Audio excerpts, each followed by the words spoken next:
La vie en Estrie vous est présentée par le Journal de Sherbrooke. Aujourd'hui, on parle de papillons, de musique, de peinture et de spectacle.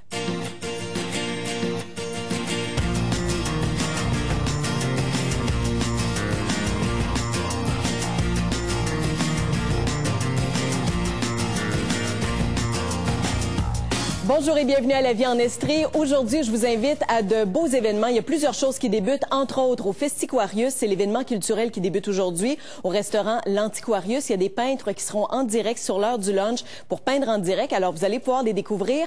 Et il y aura des spectacles qui seront présentés au courant des prochains jours, dont demain, le groupe sherbrookois Jake and the Leprechauns seront en spectacle au restaurant L'Antiquarius. Autre chose qui débute aujourd'hui, c'est le Festival des harmonies du Québec qui met en scène plus de 10 000 musiciens. Et c'est vraiment un événement à ne pas manquer. Ça se déroulera sur le campus de l'Université de Sherbrooke. Autre chose à ne pas manquer qui débute demain, c'est le symposium des grands peintres de Chesterville. On aura la chance d'en parler avec le président d'honneur, Mario Baudouin, qui sera avec nous au courant d'émission. Mais tout d'abord, on se déplace à Kings et Falls. Je suis allée rencontrer des gens passionnés de papillons et vous allez voir que c'est une exposition passionnante. Et voici, je vous présente les ailes de la découverte.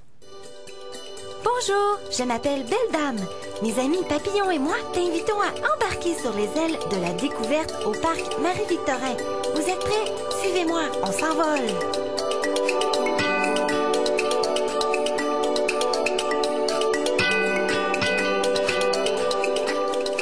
Les ailes de la découverte, c'est une exposition pour toute la famille de papillons à liberté. Donc, ça se passe au parc Marie-Victorin à Kings et Falls. C'est tout près de Sherbrooke, c'est environ 45 minutes.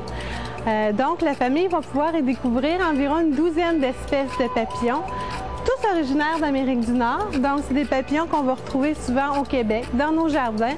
Mais on n'a pas nécessairement l'occasion de les voir de près, d'observer leur nature, leur alimentation, leur gestation.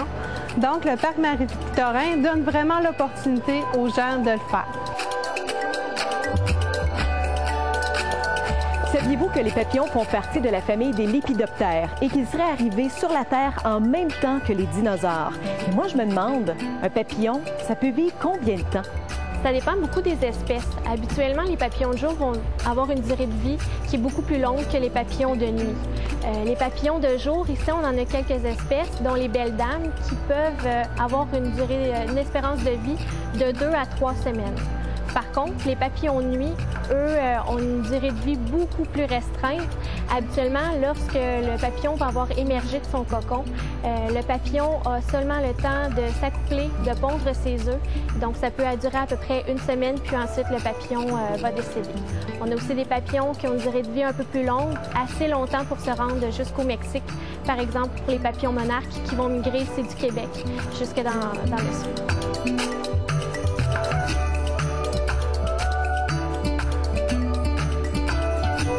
Avant de devenir papillon, la chenille va passer par différents stades. Donc, avant d'être chenille, elle va être un œuf, elle va être dans un œuf. Donc, au moment où elle va éclore de son œuf, elle va devenir chenille.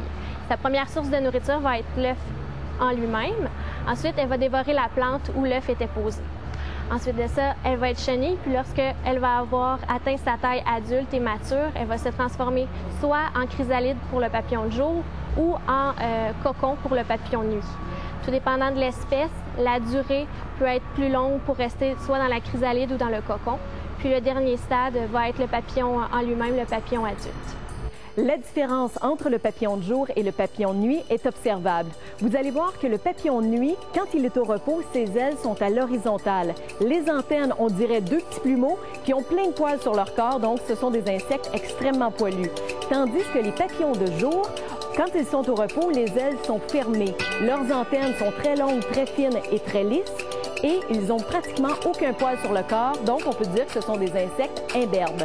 La prochaine étape, c'est l'insectarium.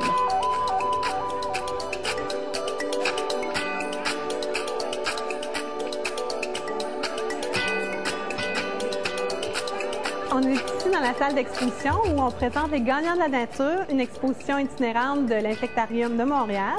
Donc ici, on va retrouver différentes variétés d'espèces dans 9 modules d'exposition. Alors, parfois, on va trouver dans la même famille les plus grandes espèces et les plus petites. On va retrouver des animations avec les insectes bâtons.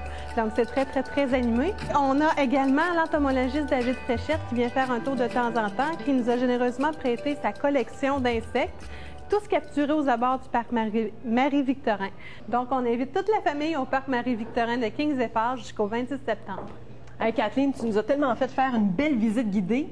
Tiens, je t'apporte un suçon. C'est ma récompense. Ben oui, c'est ta récompense. Véronique, c'est parce que tu n'as pas juste trouvé des citons. Non. Tu as trouvé des larves de ténébrions également. Ça se mange-tu? Effectivement. Alors, ben, santé. bonne collation.